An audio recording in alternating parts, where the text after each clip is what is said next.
I would definitely have made sure I was equipped with something. Like if this guy is coming at you with a knife and a hammer, I would want to have a knife and a hammer. So hopefully you guys get what I'm saying, because I'm really not trying to victim blame them. I'm just saying, what good is all this gonna do if you end up dead? Hi, it's Nørgaard. So today I'm going to do something that I haven't done before on my channel. So last night I was watching The Ripper on Netflix. It just came out. So The Ripper is about the Yorkshire Ripper, a serial killer from Britain. So as I said, I watched that last night. And then when I sat down today to film a Get Ready With Me, I thought about, I was thinking I wanted to talk about it, but I didn't really know, how to go about it. But then I remembered this video series that I saw on YouTube from Sydney Black, where she does makeup and history, I believe she calls it. So she talks about like historical events, like mainly like scandals, or the ones I can think of off the top of my head would be like Bill Clinton and his relationship with Monica Lewinsky and like Diana, Princess Diana, things like that. And I have watched quite a few of her videos in that series. I thought they were pretty interesting. And I also know of another YouTuber who does this kind of a video series. I don't remember her name, but I believe this series is called Makeup and Murder Mystery. And I believe she was the first to come up with this kind of idea. So I had never watched one of her videos before, but I did go ahead and watch one today. And after watching that, I thought, okay, I'm definitely gonna do a video like that. Talking about this new Netflix mini documentary series. Because I really like makeup and I really like mysteries. And I know a lot of other people love this kind of topic as well. I thought we could kind of talk about this new series. As I said, I watched it all last night. I watched all 4 episodes just back to back. So yeah, that's what we're doing today. I don't want to make this intro too long, so yeah. So if you like this video, don't forget to give it a thumbs up. And let me know down below what you think, and if you watched the show, of course. And subscribe to my channel if you haven't already. And it also really helps out my channel a lot if you share the videos on your social media. It gets it out to people. So thank you so much if you do that. And without further ado, let's just get right into the video.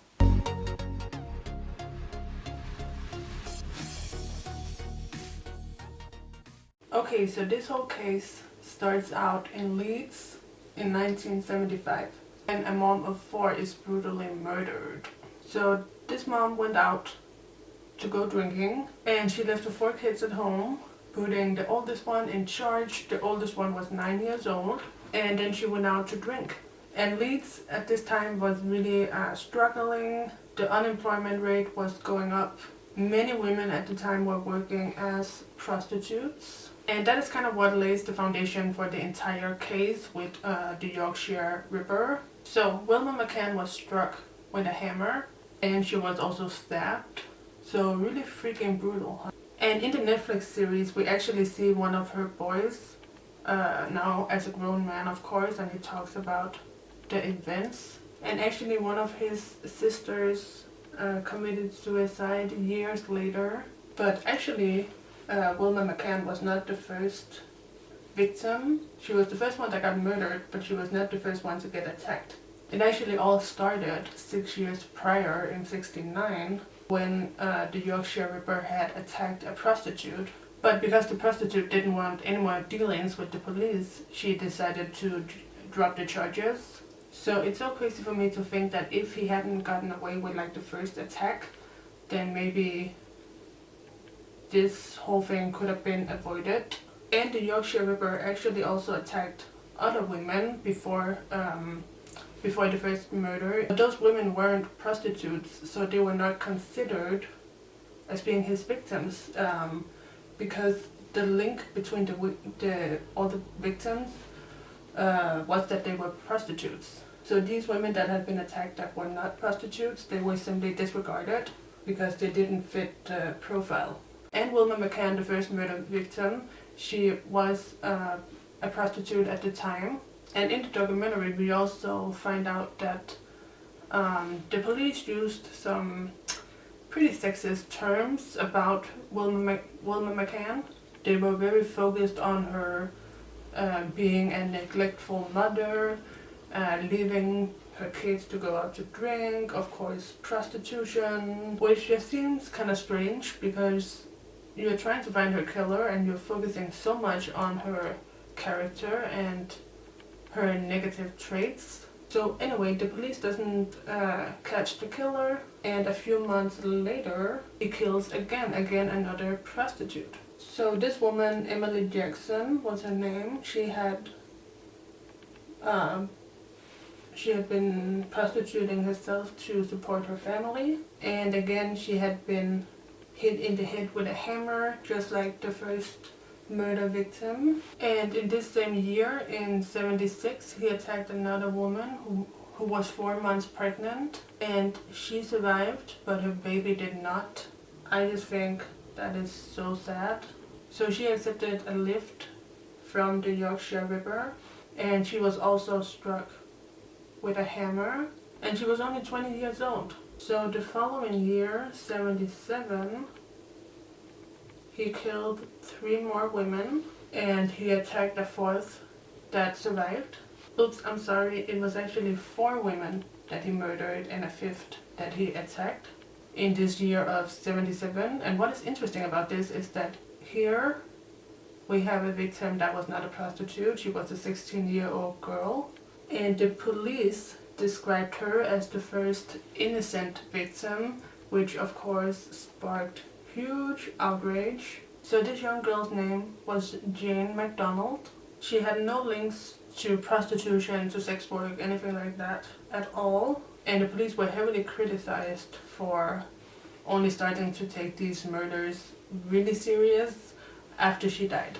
And it was also after Jane's death that all women were kind of warned against the Yorkshire River, because she had just been walking home and was attacked and killed. She wasn't, in a red light district, she wasn't working as a prostitute looking for customers, she wasn't looking for a lift. And 16 is just so young, like I can barely wrap my head around it. And in the Netflix documentary we also see an old clip of her mom and dad after she has been murdered, and some people are interviewing her parents. She's just a kid, And actually later that same year, the police finds this 5-pound note. And it's a fresh 5-pound note. It has just recently been released. So the Yorkshire Ripper has used this 5-pound note to pay for a prostitute that he murdered. Her name was Jean Jordan. And the police are actually able to narrow it down to 8,000 people who could have received that 5-pound note. And a certain Mr. Peter Sutcliffe is one of those people. And we will later find out, I believe in the last episode, that he is the killer.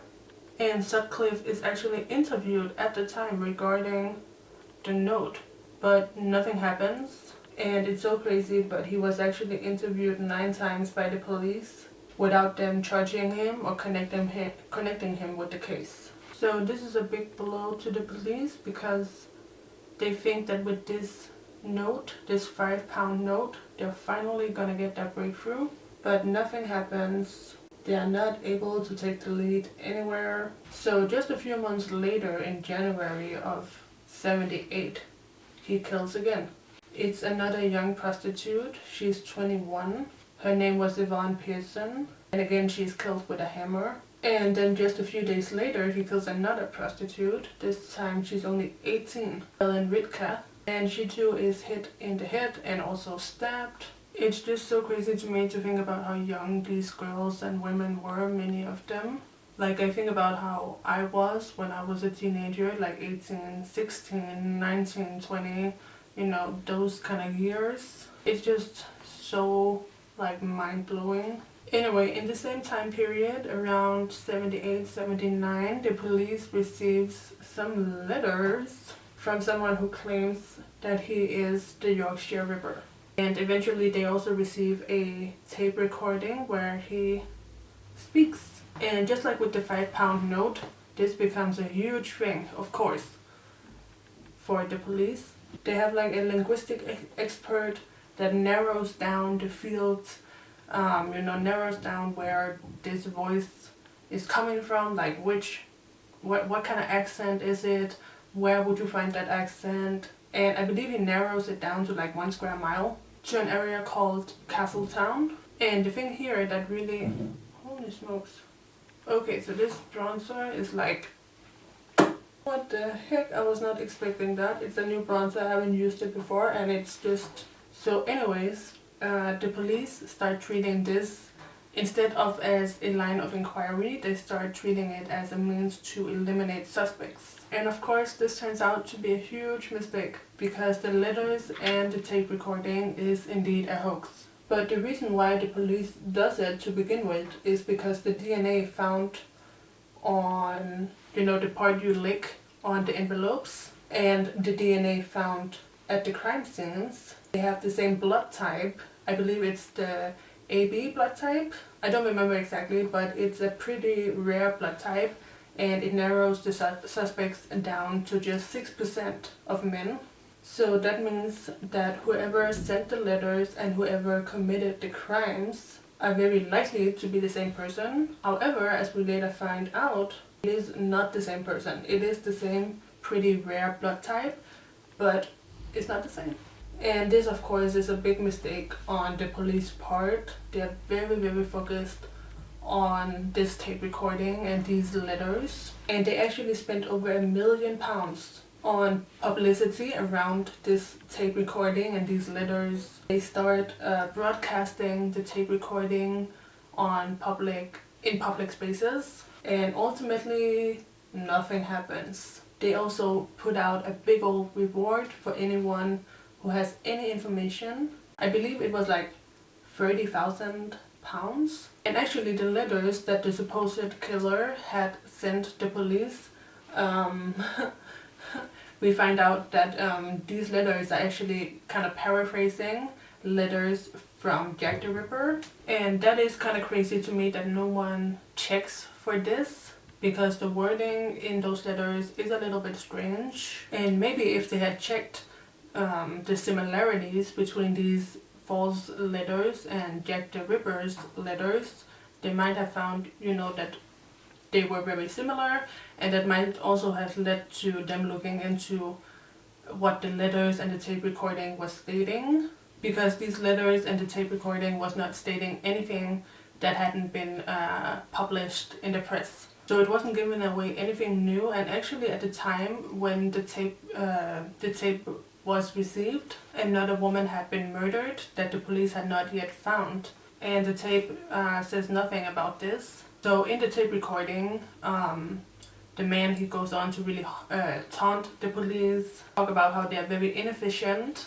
but he doesn't go on to talk about the fact that one more body is out there that they still haven't even discovered. But still the police are really hell-bent on going with this direction. And also interestingly, the man who did the hoax, he was also not found until decades later, when DNA technology had advanced. Because back then in the 70s, you did not have the same kind of advanced DNA evidence and technology that we do today. But eventually in 2005 or 6 or something like that, I believe, they did find out who actually sent it in the hoax. And he was arrested and charged, and I believe he had to serve like 6 or 8 years in prison for perverting the course of justice. And while on the topic of that tape, I just wanted to say, like, in the documentary, you see how people are boarding the bus, or they're going into supermarkets, or just anywhere in public, and you hear the tape. And I don't know, it's just so disturbing to me to think about having to hear that every time you went out in public. Like, I understand the sentiment and the fact that you want the voice to be published, so if anyone recognizes it, they can go from there. But that must just be so, like, a bizarre way to live. So while all the killings and the assaults are happening, the police are actually in contact with Sutcliffe, the killer. And he was actually arrested in April of 1980 for drunk driving. But while awaiting trial, he manages to kill 2 more women. And he also attacks a number of other women at this time. Now at this time, right before he's caught, like a year or so before he's caught, people, and especially women, are getting real fed up with the whole thing. Women are told to, not go out alone at night, and, to be really careful and not walk alone and not put themselves in dangerous situations, etc. And in the Netflix documentary, we also see how lots of feminists come together and march. And this whole part of the documentary had me kind of conflicted because, now hear me out, because like one of the things the women in the march were chanting was "men off the streets," which I understand, but at the same time, it was dangerous for women to be on the streets, not men, so did all men have to stay off the streets because one man was killing women? And of course women are not supposed to then have to stay off, stay at home all the time because a killer is on the loose. But if a killer is on the loose and he is targeting women who are alone, especially at nighttime, I for sure wouldn't walk alone at nighttime just to prove a point. I don't know, I know the whole thing is very a sensitive topic, and I'm not trying to be offensive. I just feel like more of the focus could have been on how the women that were killed were viewed, because surely there was some misogyny going on within the police. But I just don't feel like that then has to be turned into all men should be off the street. What I would have done would have been, if I were to walk out alone at night, I would definitely have made sure I was equipped with something to defend myself if need be, right? Like, you gotta get that pepper spray, you gotta get that knife, you gotta get that hammer. Like, if this guy is coming at you with a knife and a hammer, I would want to have a knife and a hammer to defend myself. So it's not to go all like American and Second Amendment on you, but definitely if you were to go out, be ready to defend yourself. Especially when there was such a lack of trust in the police, I would definitely want to be able to defend myself. But anyway, that is of course easy for me to say because I wasn't there, it didn't happen to me. And of course it's not right that one man is dictating that millions of women, that millions of women have to stay home or have to take extra precautions. But what else are you gonna do? Are you gonna not take these extra precautions and wind up dead? So hopefully you guys get what I'm saying, because I'm really not trying to victim blame. That is not what I'm trying to do at all. I'm just saying, what good is all this gonna do if you end up dead? And actually at this time in the investigation, they were starting to have quite a bit of leads leading to Sutcliffe. An associate of Sutcliffe had actually sent the police a letter saying that he thought it was him, basically.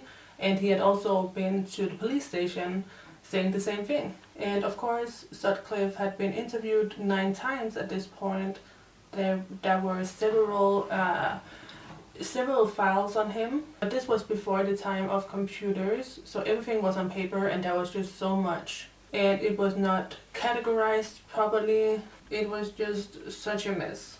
And I just feel like, and I know a lot of other people also feel like, they could have caught him sooner. And the last women that were attacked and killed, it was kind of, they could have caught him before that happened. So on the 2nd of January 1981, he was arrested. Peter Sutcliffe was arrested, but it was actually not because of great police work and, finally catching him. It was just because he was with a prostitute and he had on fake license plates on his car. So the policeman who was checking out the license plates, he noticed that that man kind of looked like a phantom sketch of the Yorkshire Ripper. So it was just completely accidental that the police finally caught him. And it was just so crazy to me to see the video of the woman that he was in the car with, the prostitute. So while I'm sure it's not good for business to have police run up on you if you are a prostitute, I'm sure that was kind of a lucky situation for her, because God knows what could have happened to her if the policeman hadn't checked the plates and everything. So that is how the Yorkshire River got caught. And I just felt so happy for the woman he was in the car with. I believe her name was Olivia Rivers. It was very satisfying to me that they caught him before he managed to do anything to her. But the story doesn't quite stop there, because after he was caught, he wanted to plead not guilty to the murders. Instead, he wanted to plead guilty to manslaughter and have diminished responsibility because of mental illness.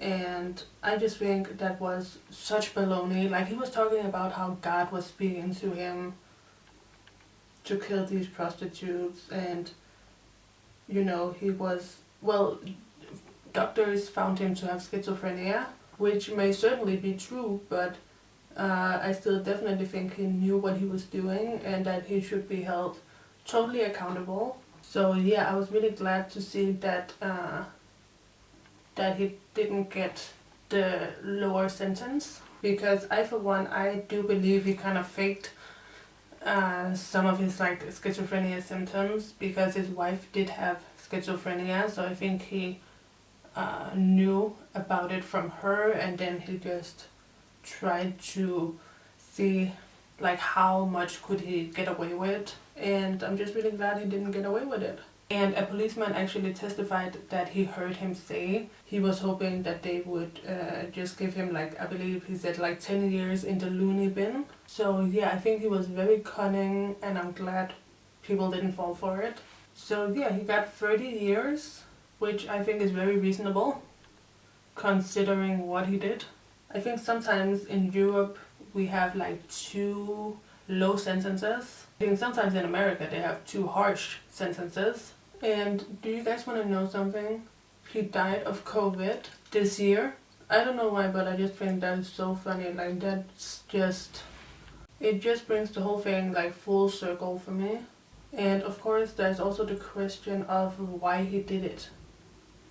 So apparently he used to watch his mom get beaten up by his dad, and he was very much like a mommy's boy. That is how he was described in the series. And I feel like you can kind of see the build up to like how his crimes intensified, because it kind of started out with him attacking a prostitute with a rock and a sock like in '69. And I just personally think that it was like just an escalation of the violence. You know, after he got away with that, it was kind of like more and more and more. And I feel like the environment in which he found his victims also has something to say, because his first victim was a prostitute. And in that kind of environment, violence is just more common. It just had the chance to really escalate and just really evolve from that, which unfortunately it did. And it's just always a sad case with these like sex worker killers. It reminds me of like the Long Island serial killer who has never been caught, because it's so relatively easy to get away with murder on a prostitute. They're just very accessible. They are very much at risk, in danger of like having their cases be discriminated against by the police. They don't have the funds to fight the system, you know what I mean? So yeah, I think it's good that he was caught, he was sentenced. And yeah, I thought it was a very interesting documentary. I'm really surprised I hadn't heard about it before. I feel like I've heard about all of the like big serial killers, but I guess not. So anyway, I'm going to just finish off my eyes with some liner and lashes, and a little bit on the lower lash line, and some kind of lip, and I'll be right back. Okay, so I'm back. As you can see, I put on my lashes and my liner, and I did the same eyeshadows as I did on the top. I did those underneath the eye, and then I did a really bold metallic lip to go with it. And I actually really like how my makeup turned out. I was using a lot of new products, and I really like majority of them. The only thing is the bronzer. It's this one by Technique. I feel like it looks a little bit muddy. But anyway, that is the story about the Yorkshire Killer, aka Peter Sutcliffe. I I really hope you guys enjoyed this type of video. Let me know what you think down below. And of course, if you haven't already and you're interested, you can watch the series on Netflix. It's just called The Ripper. So don't forget to thumbs up the video if you enjoyed it, and subscribe to my channel if you haven't already. And you can also click the bell to get post notifications. And that is all. So yeah, thank you guys so much for watching. I will see you in my next video. So take care and bye bye.